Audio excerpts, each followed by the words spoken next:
বন্যাকে কেন্দ্র করে কত মানুষ চোখের পানি ফেলাচ্ছে, এখনো ফুটছে। যারা ত্রাণ নিয়ে আমাদের ভাইয়েরা চট্টগ্রাম থেকে, আমাদের এই এলাকা থেকে আমাদের ভাইয়েরা গেল, অনেকে দেখেছেন ক্ষুধার জ্বালায় মানুষ 3 দিন 4 দিন খানা খায়নি। আরে ভাই, সকাল থেকে নাস্তা প্রতিদিন যিনি সকাল 8টা বাজে খান, তিনি 8টা থেকে 10টা হয়ে গেলে তিনার গা থরথর করে কাঁপে না, ক্ষুধায় কাঁপে। এখান থেকে মসজিদ থেকে যাওয়ার পরে বলতেছে তাড়াতাড়ি বাধ্য, ক্ষুধা লেগে গেছে। আর সেই সমস্ত মানুষরা 3 দিন 4 দিন খান নাই, যিনার শরীরের ভিতরে শক্তি আছে, সমর্থ আছে, তিনি আছে, কিন্তু ছোট বাচ্চাটা কিভাবে আছে? একটু চিন্তা করে যদি দেখি, ওই বাচ্চাটা ধরেন আপনারই বাচ্চা, 2টা দিন কিছুই খেতে পাচ্ছে না। যেই বাচ্চাটা সকালবেলা দোকানে যায় চিপস খায়, বাবারে বলে আমার স্ক্রিন কিনে দাও, যেই বাচ্চাটা বাবাকে বলে আমার বোন কিনে দাও, 100 টাকা ডেইলি যার পিছনে খরচ আছে, সেই বাচ্চাটা আজকে 3 4 দিন 5 দিন 7 দিন চিপস কি, বোন কি, আচার কি, আর চকলেট কি, তা তো দূরের কথা, মায়ের স্তনের বুকের দুধ পর্যন্ত পাচ্ছে না। এরকম বিভীষিকাময় পরিস্থিতির ভিতরে কতগুলো অমানুষ তারা ঘুরতে যায়, আর সেখানে নৌকার ভিতরে তারা কি করে, খিচুড়ি বানায়, তারা খিচুড়ি খায়।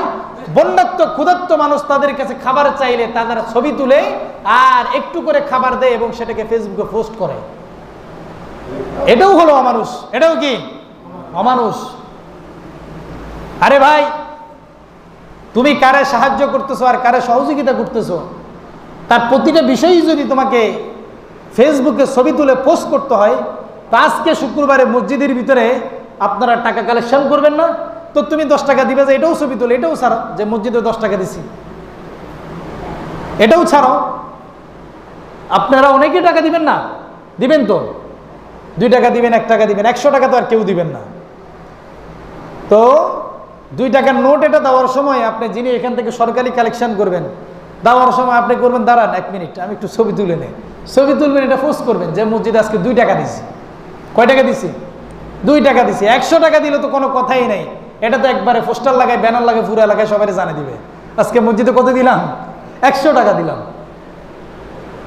প্রিয় ভাইয়েরা আমার, এরকম একজন নয়, 2 জন নয়, শত শত মানুষ এই মানুষের করুণ পরিস্থিতির ভিতরে তারা গিয়ে আনন্দ আর উল্লাস করছেন। সাথে তো নিজে নয়, সাথে করে লেডিসকেও ফ্রিতে নিয়ে যাচ্ছেন। তারা কে যাচ্ছে?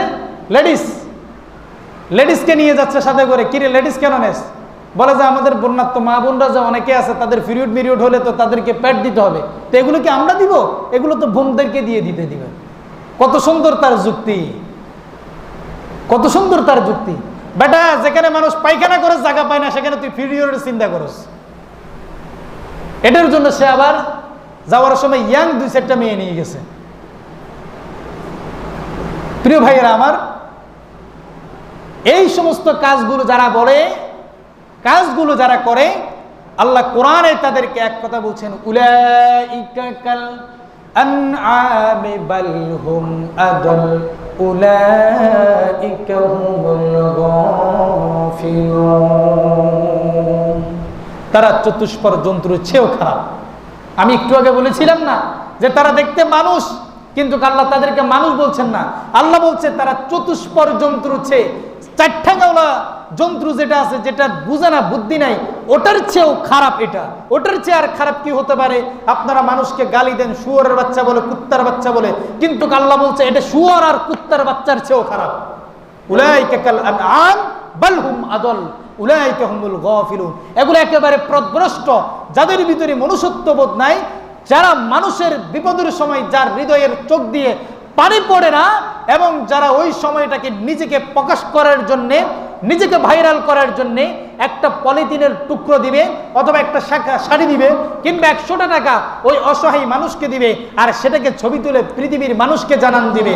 আমার আল্লাহ বলছে তোর দাম তো কবুল তো হবেই না, বরঞ্চ তুই চতুষ্পদ জন্তুর চেয়েও খারাপ।